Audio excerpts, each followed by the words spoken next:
वन्दे ब्रह्मपुरादिपं श्रीसहजा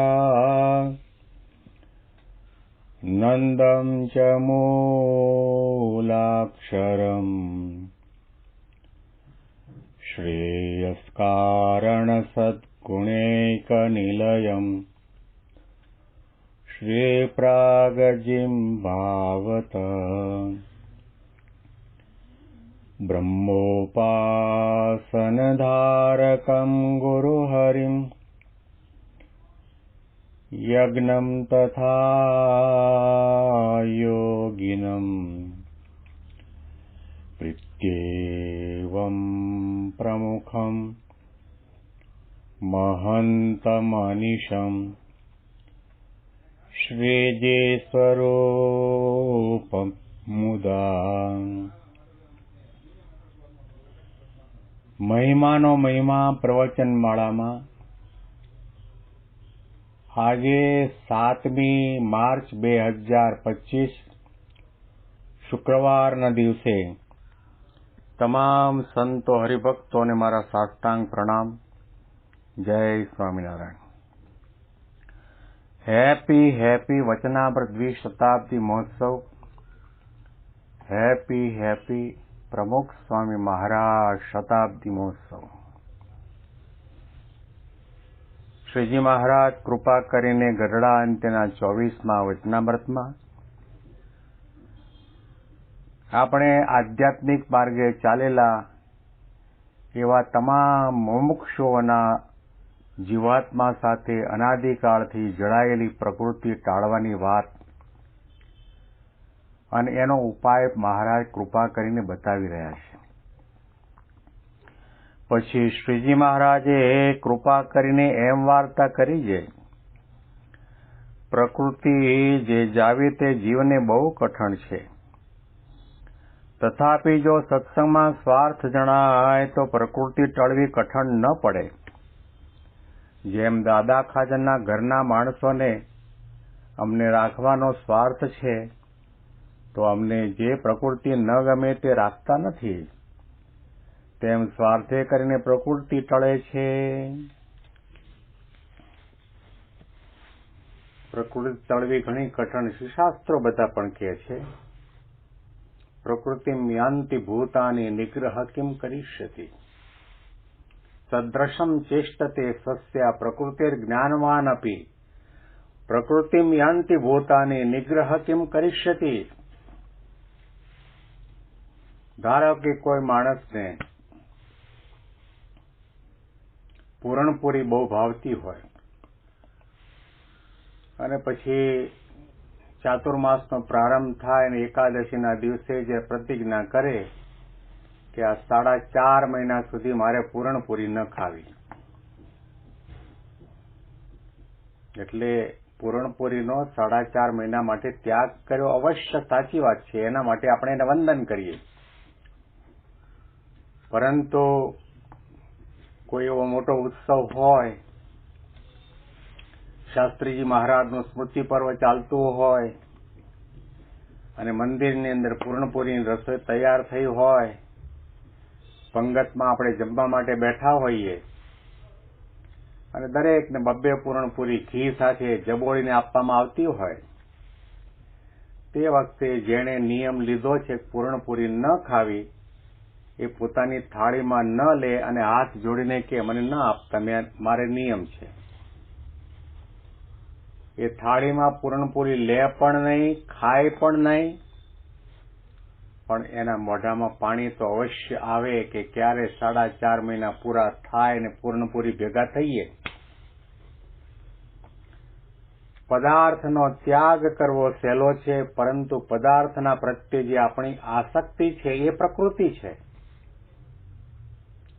રસાસ્વાદને મૂળમાંથી કાઢી નાખવો, કામને નિર્મૂળ કરી નાખવો, મૂળમાંથી નિર્લોભી થવું, મૂળમાંથી નિર્માની થવું બહુ કઠણ છે. બાહ્ય રીતે આપણે નમ્રતા દેખાડીએ, પાછળની હરોળમાં આપણે બેસીએ સભામાં, આપણી યોગ્યતા સત્તા, સંપત્તિ, વૈભવ, ઉંમર, જ્ઞાન, સમજણના કારણે આપણે આગલી હરોળમાં બેસી શકીએ એવી પાત્રતા હોવા છતાં પણ વિચાર કરીએ કે આપણે હવે નમ્રતા ધારણ કરવી છે એટલે પાછલી હરોળમાં આપણે બેસી શકીએ, પરંતુ એ માન આપણું બાહ્ય રીતે ગયું છે, નિર્મૂળ નથી થયું. માન નિર્મૂળ ક્યારે થાય, કામ નિર્મૂળ ક્યારે થાય, ક્રોધ નિર્મૂળ ક્યારે થાય, રસા સ્વાદ આપણામાંથી ક્યારે ટળે બળે કે જ્યારે મહારાજે કહ્યું કે સત્સંગનો સ્વાર્થ હોય. આ મહારાજના શબ્દોને ગર્ભિત રીતે વિચાર કરવાની જરૂર છે. મહારાજે સત્સંગ શબ્દ પ્રયોગ કર્યો છે કે જેને સત્સંગમાં સ્વાર્થ મનાણો હોય એને પ્રકૃતિ ટાળવી ઘણી કઠણ નથી. સત્સંગ એટલે સત્પુરુષ.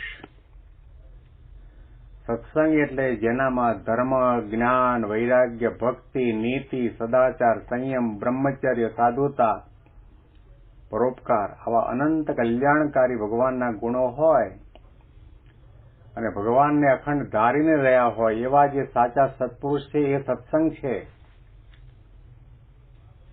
એના માટે આપણે ખપ રાખવાની જરૂર છે.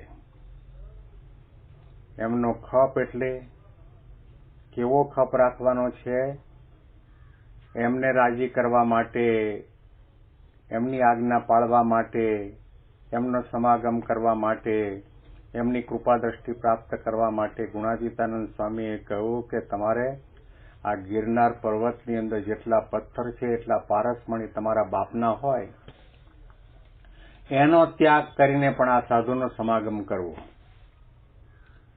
અને આ ગિરનાર પર્વતની અંદર જેટલા વૃક્ષ છે એટલા કલ્પવૃક્ષ પણ તમારા માલિકીના હોય એનો ત્યાગ કરીને પણ આ સાધુનો સમાગમ કરવો.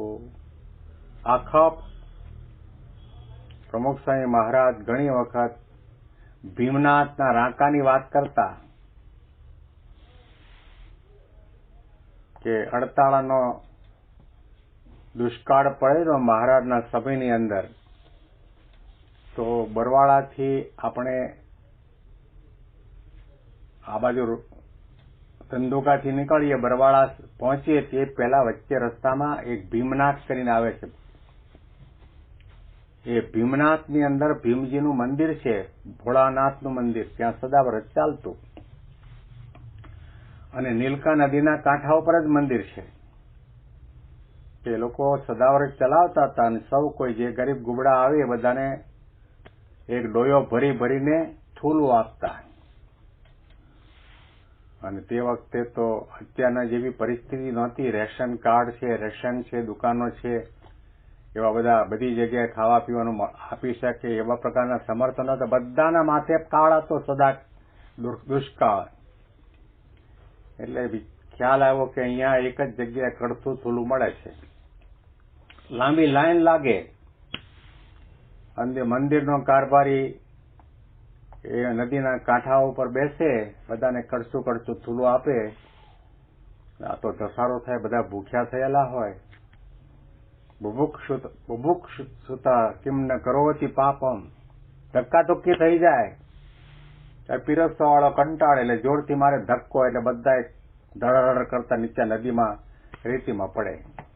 પાછા કપડા ખંખેરીને પાછા ઉભા થઈને પાછા લાઈનમાં લાગી જાય કે કડશું થૂલું તો અહીંયા જ મળવાનું છે. આ કલ્યાણનો ખપ પણ અહીંયા આગળ મુક્તાનંદ સ્વામીએ પોતાના પદમાં લખ્યું, શોળી ઉપર શયન કરાવે તોય સાધુને સંગે રહીએ.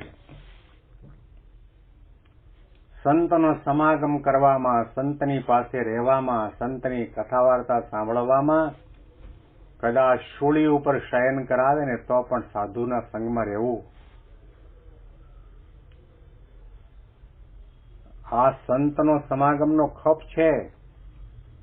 શ્રીજી મહારાજે કહ્યું કે જ્યાં સુધી એવા ગુણાતીત સંત ન મળે એની સાથે કૃપા દ્રષ્ટિ એની પ્રાપ્ત ન થાય, એની સાથે પ્રીતિ આત્મબુદ્ધિ ન થાય, ત્યાં સુધી આપણા સ્વભાવ પ્રકૃતિ ટળતા બળતા નથી. કદાચ કોઈ ચાલો એવો વિરલો માણસ હોય, માતા પિતા કુટુંબ કબીલા સંસારનો બધાનો ત્યાગ કરી શરીર ઉપર ભભૂતિ લગાવીને જંગલમાં જતો રહે, ગુફામાં રહે, કંદમૂળ ખાય, ભલે કંદમૂળ ખાય છે, ભલે ફળ ફૂલ ખાય છે, તો પણ એનો સ્વાદ છે નિર્મૂળ નથી થયો, એનું માન નિર્મૂળ નથી થયું, એની અહંકાર મમતા મર્યા નથી, એનું દેહાભિમાન ગયું નથી. આ બધા દોષોને ટાળવા માટે મહારાજે કહ્યું કે સંત અને ભગવંતના પરફ આપણને સ્વાર્થ હોય કે અહીંયા સિવાય બીજી કોઈ જગ્યાએ મારું કલ્યાણ નથી, મારો સ્વભાવ નહીં ટળે. તમે આ સાધુને મૂકીને બીજી જગ્યાએ 1000 દોડધામ કરો, કદાચ તમને આલોકની વસ્તુ આપશે, ધન સંપત્તિ પણ આપશે, દીકરા દીકરી પણ આપશે, બંગલા મોટર ગાડી પણ આપશે, પણ તમારું માન નહીં ટાળી શકે, તમારો ક્રોધ નહીં બાળી શકે, તમને નિર્વાસિત નહીં કરી શકે. વર્ષો પહેલા બોચાસણની અંદર પ્રમુખ સ્વામી મહારાજે વાત કરેલી કે કોઈ કરોડ રૂપિયા આપવા વાળો મળે, પણ કરોડ રૂપિયામાં તમને જે આસક્તિ છે ટાળવા વાળું કોઈ નહીં મળે, અહીંયા એ ટળશે.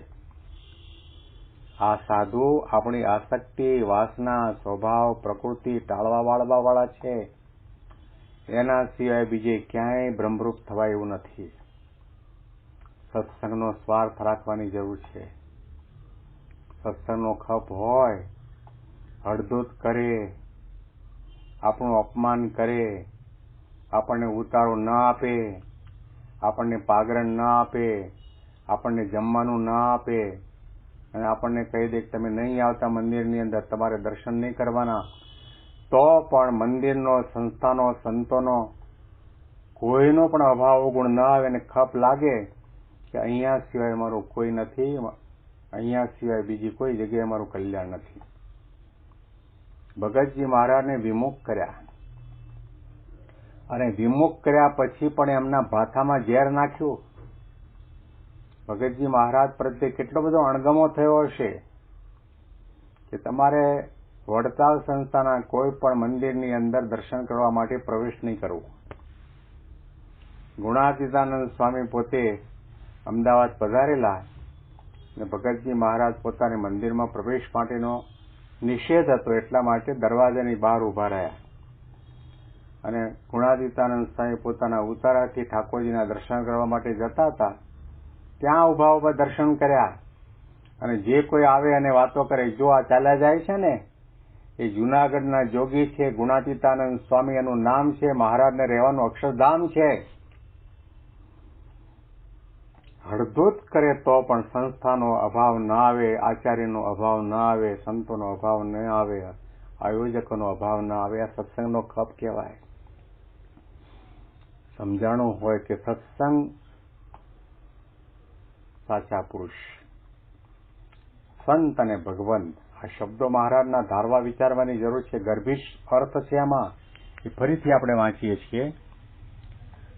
પછી શ્રીજી મહારાજે કૃપા કરીને એમ વાર્તા કરી કે પ્રકૃતિ જે જાવી તે જીવને બહુ કઠણ છે, તથાપિ જો સત્સંગમાં સ્વાર્થ જણાય તો પ્રકૃતિ ટળવી કઠણ ન પડે.